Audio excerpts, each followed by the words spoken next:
Qindra qytetar protestuan para ndërtesës së Parlamentit të Kosovës kundër gjykatës speciale dhe vendimit ndaj grupit të Drenicës.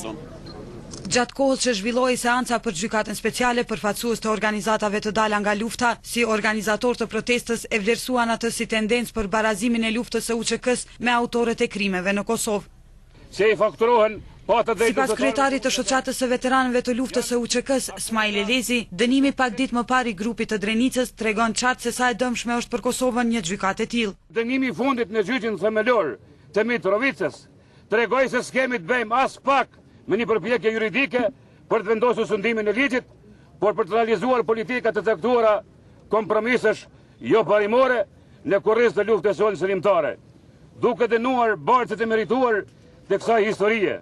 Në kohën kur po fillonte seanca plenare, deputeti i Partisë Demokratike të Kosovës, Najt Hasani, ju bashkangjit për pak minuta protestuesve duke vlerësuar si të drejtë kërkesën e tyre. Kjo proteste juja, ky organizimi juj, është në mbrojtje të vlerave, mbrojtje të ushtrisë qëllimtare të Kosovës, mbrojtje të luftës sonë, sepse kemi bërë një luftë kundër Serbisë, kundër shtetit serb, kundër atyne që na kanë sunduar për 100 vjet. Pas shtyerjes së seancës parlamentare për gjykatën speciale, deputetët e opozitës u shfaqën para protestuesve duke deklaruar se pozita nuk i kishte votat e mjaftueshme për të votuar ndryshimet kushtetuese.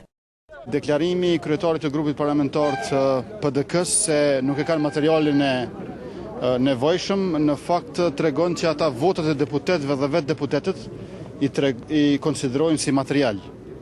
Pra ata nuk i kishin numrin e votave aty të mjaftueshëm, se nuk është puna që ju ka mungu materiali.